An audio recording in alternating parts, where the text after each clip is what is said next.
तो आज हम लोग सीटेट पेपर 2 साइंस का इम्पोर्टेंट पॉइंट देखेंगे जहां से आपके एग्जाम में पूछे जाते हैं।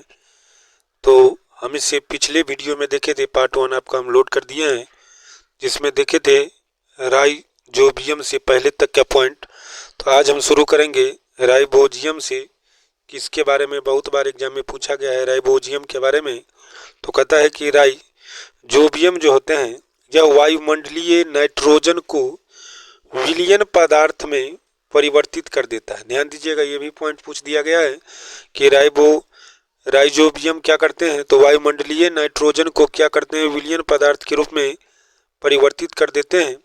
परंतु राइजोबियम अपना भोजन स्वयं नहीं बना सकते हैं। ध्यान दीजिएगा इस पॉइंट को, राइबोजियम क्या कहते हैं, राइजोबियम अपना भोजन स्वयं नहीं बना सकते हैं। ये चना, मटर, मूंग, सेम तथा अन्य फलीदार पादपों की जड़ों में रहते हैं। याद रखिएगा, ये जो है राइजोबियम ये कहाँ रहते हैं, चना, मटर, मूंग, सेम तथा अन्य फलीदार जो पादप होते हैं उसके जड़ों में रहते हैं तथा उन्हें नाइट्रोजन की आपूर्ति करते हैं। नाइट्रोजन की जो क्या करते हुए आपूर्ति करते हैं। इसके बाद नेक्स्ट पॉइंट देखेंगे, कहता है कीटभक्षी पौधे आंशिक रूप से विषमपोषी होते हैं। याद रखिएगा इस पॉइंट को भी, कहता है कीटभक्षी जो पौधे होते हैं आंशिक रूप से क्या होते हैं, तो विषमपोषी होते हैं। अब नेक्स्ट पॉइंट की बात करेंगे तो एक चैप्टर हम लिए हैं प्राणियों में पोषण, इसमें हम देख रहे हैं, कहता है पहला पॉइंट कहता है मानव पाचन के मुख्य चरण। ये भी क्वेश्चन आपको सीटेट में पूछ दिया गया है कि मानव पाचन के मुख्य चरण कौन कौन से हैं। तो सबसे पहला होगा अंतग्रहण, इसके बाद पाचन, इसके बाद अवशोषण, इसके बाद स्ववर्गीकरण, इसके बाद निष्कासन है। याद रखिएगा ये पॉइंट को सीरियल याद रखना होगा, क्योंकि ये क्वेश्चन जो है आपके एग्जाम में ऐसे ही पूछा गया है कि मानव पाचन के मुख्य चरण को क्रमबद्ध श्रृंखला में होगी तो क्या होगी, अंतग्रहण होगी, पाचन होगी, अवशोषण होगी, स्वावंगीकरण होगी और निष्कासन होगी। दूसरा पॉइंट कहता है कि मानव शरीर की सबसे बड़ी ग्रंथि जो है यकृत है। इस पॉइंट को भी ध्यान रखना, ये भी पूछ दिया गया है कि मानव शरीर की सबसे बड़ी ग्रंथि कौन है, तो यकृत है।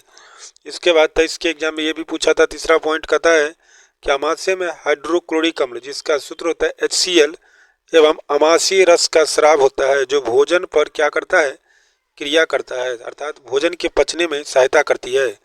इसका नेक्स्ट पॉइंट कहता है आपका कि शुद्रांत की आंतरिक भित्ति पर अंगुली के समान अनेक प्रवर्धन होते हैं, जिसे हम क्या कहते हैं, दीर्घरोम कहते हैं, या उसको हम क्या कह सकते हैं, रंसाकूर। क्या कह सकते हैं, रंसाकूर। याद रखिएगा इस पॉइंट को कि शुद्रांत की आंतरिक भित्ति पर क्या होते हैं, उंगली के समान अनेक प्रबद्ध रचनाएं होती हैं, जिसको हम दीर्घ रोम कहते हैं। नेक्स्ट पॉइंट कहता है अमीबा अपना भोजन का पाचन रसधानी में करता है। ये भी क्वेश्चन आ चुका है आपको सीटेट के एग्जाम में कि अमीबा के भोजन का पाचन कहाँ होता है, तो कहाँ करेंगे, ये रसधानी में करते हैं। इसका नेक्स्ट पॉइंट कहता है आपको पित्ताशय के बारे में है, कहता है पित्ताशय में पीत रस अस्थायी रूप से भंडारित होता है। ध्यान दीजिएगा कैसा होता है, तो अस्थायी रूप से भंडारित होता है, वो अस्थायी नहीं होता है।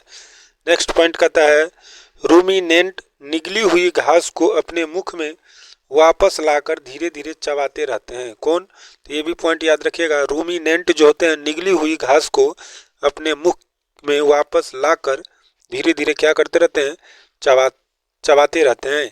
नेक्स्ट पॉइंट है वसा से। वसा का जो होता है पूर्ण रूपेण पाचन जो होता है वो मुख में होता है, अर्थात मुंह के अंदर होता है। ठीक है। नेक्स्ट पॉइंट कहता है जल के बारे में, तो जल का अवशोषण मुख्य रूप से वृहदांत में के द्वारा होता है, अर्थात वृहदांत में संपन्न होता है क्या, जल का अवशोषण। इसके बाद अगला पॉइंट है, इस पॉइंट को थोड़ा गौर से देखिएगा, कहता है कि खाद्य घटक को क्या करता है, ये पाचन के उत्पाद होते हैं। खाद्य घटक क्या है, तो पाचन के उत्पाद है। इसके बाद कार्बोहाइड्रेट क्या है, शकरा है। कार्बोहाइड्रेट की पाचन से क्या प्राप्त होगा, शकरा प्राप्त होगा। इसके बाद प्रोटीन क्या करती है, एमिनो अम्ल उत्पन्न करती है। प्रोटीन से क्या उत्पन्न होती है, एमिनो अम्ल। इसके बाद वसा से क्या होता है, वसा से वसा अम्ल एवं ग्लिसरॉल प्राप्त होता है। ग्लिसरॉल उत्पन्न करता है कौन, तो वसा करता है। नेक्स्ट पॉइंट पे ध्यान दीजिएगा, नेक्स्ट पॉइंट कहता है आपका कि पचे भोजन का अवशोषण कहाँ होता है? तो पचे भोजन का अवशोषण होता है शुद्धांत में। किस में होगा? शुद्धांत में। ये पॉइंट से पूछा गया है एग्जाम में, ध्यान दीजिएगा दोस्तों कि पचे भोजन का अवशोषण कहाँ होता है? शुद्धांत में। इसके बाद नेक्स्ट पॉइंट कहता है इसमें कि भोजन को चबाना। भोजन कहाँ चबाया जाता है? तो मुंह में। याद रखिएगा। इसका जीवाणु नष्ट करना। जीवाणु कहाँ नष्ट किया जाता है? तो अमाशय के अंदर। अमाशय में जो है जीवाणु नष्ट होती हैं। पूछ देगा कि भोजन का संपूर्ण पाचन कहाँ होती है? तो हम क्या कहेंगे? शुद्धांत में। भोजन का संपूर्ण पाचन कहाँ होगा? शुद्धांत में। मल का निर्माण कहाँ होता है? वृद्धांत में। कहाँ होगा? वृद्धांत में। इसके बाद नेक्स्ट पॉइंट हम शराब से हैं, कहता है लार ग्रंथि। लार ग्रंथि क्या करता है? लाल रस को स्रावित करता है। कौन? लार ग्रंथि।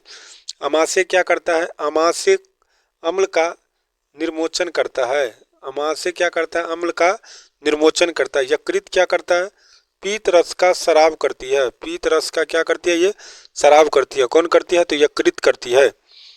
मलाशय का बात करेंगे तो मलाशय क्या करते हैं? बिना पचे हुए भोजन का भंडारण होता है। कहाँ पर? मलाशय में। तो पाचन की पूरी प्रक्रिया कहाँ होती है? पाचन का पूरा कहाँ होगा? शुद्धांत में होगा। और जल का अवशोषण दोस्तों कहाँ होता है? तो ये होता है वृद्धांत में। कहाँ होता है? तो वृद्धांत में। तो ये सभी पॉइंट आपके लिए अति महत्वपूर्ण है। इस पॉइंट सबको रिवीजन कीजिए। पॉइंट है दोस्तों फिनोप्थेलिन।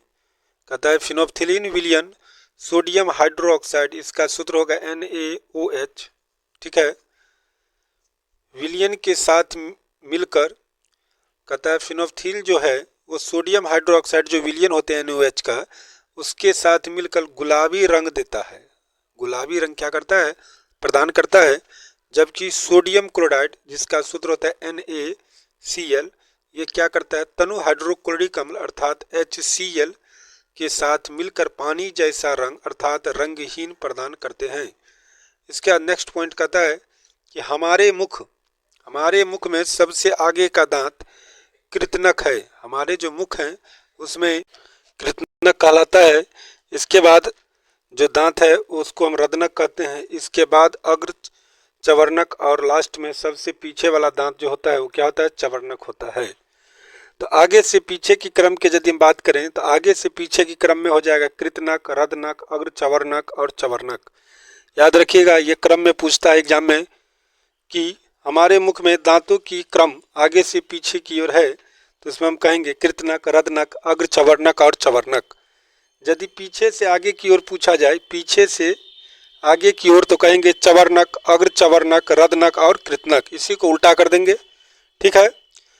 इसके बाद नेक्स्ट पॉइंट पे हम जाएंगे। नेक्स्ट पॉइंट कहता है वाष्पोत्सर्जन के कारण पौधों को पानी की जरूरत पड़ती रहती है। वाष्पोत्सर्जन जो क्रिया होती है उसी के कारण पौधों को क्या होती है? पानी की जरूरत पड़ती रहती है।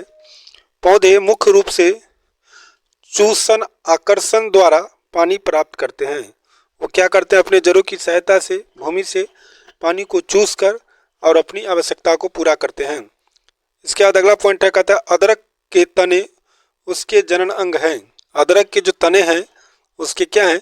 जनन अंग है, क्योंकि अदरक के नए पौधे उनके तनों से ही निकलती है। नेक्स्ट पॉइंट कहता है दोस्तों कि विद्युत का चालन। तो विद्युत का चालक कौन कौन होता है? विद्युत को अपने से होकर कौन कौन से विलयन जाने देते हैं? तो ऐसा हो गया सिरका, लवण का विलयन, नींबू का रस। याद रखिएगा ये सब क्या करते हैं? विद्युत का चालक है। और विद्युत का कुचालक की बात करेंगे जो कम चालक है, हो गया सकरा का विलयन, आशुत जल। ठीक है। यहाँ से एक क्वेश्चन पक्का आएगा ही, देखिएगा आप। इसका नेक्स्ट पॉइंट कहता है कि पौधे जो हैं,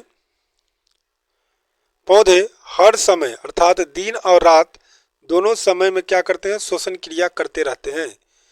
प्रकाश संश्लेषण के बिना पौधे कुछ समय तक जीवित रह सकते हैं। प्रकाश संश्लेषण जो क्रिया है उसके बिना ये पौधे जो होते हैं कुछ समय तक जीवित रह सकते हैं, क्योंकि ये पहले से संचित ऊर्जा का उपयोग कर लेते हैं। पहले से जो संचित ऊर्जा होती है उनके पास, उसका उपयोग कर लेते हैं। इसके बाद कहता है बांस की पत्तियों में समांतर सिरा विन्यास पाया जाता है। बांस की पत्ती जो होती है उसमें समांतर सिरा विन्यास पाई जाती है, जबकि बांस की जड़ें रेशेदार तथा विस्तृत होती है। ये झखरा जड़ की तरह होती है। बांस की जो जड़ें होती हैं वो कैसी होती है? झखरा जरों की तरह होती है। नेक्स्ट पॉइंट कहता है चुंबकीय क्षेत्र रेखाएं एक दूसरे के उत्तर ध्रुव से निकलकर दक्षिण ध्रुव में विलीन हो जाती है। चुंबकीय जो क्षेत्र रेखाएं हैं वे उत्तर ध्रुव से निकलती है और दक्षिण ध्रुव में मिल जाती है, विलीन हो जाती है। नेक्स्ट पॉइंट कहता है चुंबक के विषय में कि चुंबकों को सजातीय ध्रुवों में प्रतिकर्षण और विजातीय ध्रुवों में आकर्षण होता है। चुंबक जो होते हैं उनके सजातीय जो ध्रुव होते हैं उनमें प्रतिकर्षण होगा और विजातीय ध्रुव में क्या होते हैं, आकर्षण होते हैं। नेक्स्ट पॉइंट कहता है दोस्तों कि क्षण चुंबक के सिरों पर चुंबकीय क्षेत्र अधिक प्रबल होता है। जो क्षण चुंबक होता है उनके सिरों पर क्या होता है, चुंबकीय क्षेत्र अत्यधिक मजबूत होता है, प्रबल होता है। इसके बाद जो पॉइंट है ध्यान से देखिए, कहता है धातु अधातु। इसमें हम क्या है, धातु और अधातु लिए हैं। जो इसका उपयोग के बारे में है कि आयोडीन का उपयोग कहाँ होता है, तो घाव पर करते हैं। मरकरी का उपयोग करते हैं ताप मापियों में। एल्युमिनियम का उपयोग करते हैं खाद्य पदार्थों के पैकिंग में। और क्लोरीन का उपयोग क्या करते हैं, हम जल के शोधन में करते हैं। इसके बाद अगला पॉइंट कहता है कि बेकेलाइट से है कि बेकेलाइट और मेलामाइन थर्मोसेटिंग प्लास्टिक है। ध्यान दीजिएगा, बेकेलाइट और मेलामाइन जो है क्या है, थर्मोसेटिंग प्लास्टिक है। इन्हें एक बार आकृति दे देने के बाद फिर परिवर्तित नहीं किया जा सकता है, क्योंकि थर्मोसेटिंग प्लास्टिक का है कि उसको हम एक बार जो बना दिए तो उसकी आकृति हम पुनः बदल नहीं सकते हैं। इसके बाद नेक्स्ट पॉइंट कहता है आपको संयंत्र किसी द्रव के प्रवाह की माप को निर्धारित करता है। संयंत्र क्या करता है, किसी द्रव जो पदार्थ होते हैं उन द्रव के प्रवाह की माप को निर्धारित करती है। अधिक शयन द्रव की प्रवाह कम होती है। जो अधिक शयन द्रव होती है उसकी प्रवाह क्या होती है, कम होती है, तथा कम शयन द्रव की प्रवाह अधिक होती है। शयनता गाढ़ापन की माप भी होती है। किसका, तो गाढ़ापन की। अगला पॉइंट कहता है मनी प्लांट पौधे केवल जल में ही जीवित रह सकते हैं। मनी प्लांट जो पौधे हैं केवल किस में जीवित रह सकते हैं, जल में जीवित रह सकते हैं। नेक्स्ट पॉइंट है एकल पुष्प अर्थात फूल। तो एकल पुष्प की जो बात किया जाए तो गुलाब, धतूरा, चाइना रोज जिसको हम गुलहर कहते हैं, ये सब क्या है, एकल पुष्प है। वृत्तीय गति की बात किया जाए, जो वृत्तीय पथ पर चलती है अर्थात पृथ्वी की गति, पहिए की गति, ये सब क्या है, वृत्तीय गति है। इसके बाद नेक्स्ट पॉइंट कहता है कि काली मृदा में नमी ज़्यादा देर तक बनी रहती है। काली जो मृदा होती है उसमें ज़्यादा देर तक नमी बनी रहती है। यह सबसे ज़्यादा कपास की खेती के लिए उपयुक्त है। काली मृदा का उपयोग सबसे ज़्यादा किस खेती के लिए है, तो कपास की खेती के लिए उपयुक्त है। ये उष्ण जलवायु में भी जल संग्रहित करती है, अर्थात उष्ण जलवायु में भी इसमें जल जो होता है उपस्थित होता है। इसके बाद कहता है नेक्स्ट पॉइंट कि लार जो होते हैं, लार स्टार्च माने मंड को शकरा में परिवर्तित करता है। लार क्या करता है, स्टार्च या मंड को शकरा में परिवर्तित करती है, जिससे पाचन क्रिया तेजी से हो सकते हैं। नेक्स्ट पॉइंट कहता है अंतःश्वसन और उच्छ्वसन दोनों में ऑक्सीजन होती है। अंतःश्वसन और उच्छ्वासन जो होती है दोनों में क्या होती है, ऑक्सीजन होती है। परंतु अंतःश्वसन में ऑक्सीजन की मात्रा अधिक होती है, लेकिन उच्छ्वसन में ऑक्सीजन की मात्रा क्या होती है, कम होती है।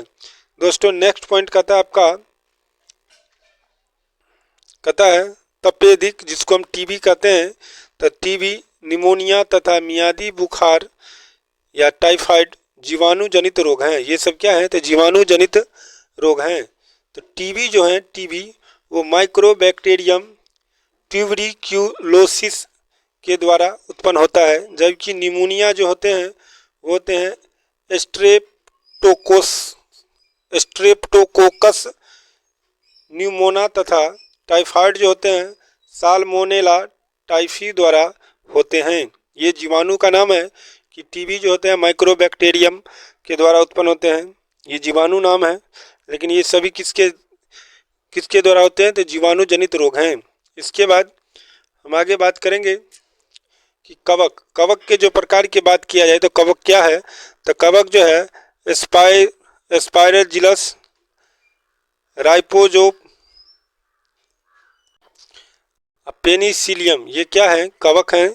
इसके बाद लैक्टोबैसिलस, स्पाइरल, ये सब जीवाणु हैं। पैरामीशियम, अमीबा, ये सब क्या है, प्रोटोजोआ है। इसके बाद है स्पाइरो गायरा, क्लेमाइडोमोनास, ये सब क्या है दोस्तों, तो शैवाल हैं। इसके बाद नेक्स्ट पॉइंट कहता है आपको कि शिराएं CO2 युक्त रक्त को विभिन्न अंगों से हृदय में लाती हैं। शिरा क्या करती है, कार्बन डाइऑक्साइड जो युक्त रक्त होते हैं उनके विभिन्न अंगों से हृदय तक लाती हैं। यह पतली भित्ति युक्त होती हैं। शिराएं क्या होती हैं, पतली भित्ति युक्त होती हैं। अपवाद में हम देखें हैं कि कुछ ऐसे होते हैं शिरा, जैसे फुफ्फुसीय शिरा शुद्ध रक्त को फेफड़े से हृदय की ओर परिवहन करता है। याद रखिएगा, कुछ पूछ देगा कौन सी शिरा शुद्ध रक्त को फेफड़े से हृदय की ओर परिवहन करती है, तो इसका आंसर हो जाएगा फुफ्फुसीय शिरा। इसके बाद नेक्स्ट पॉइंट हम देखेंगे अगले वीडियो में। तब तक के लिए जय हिंद।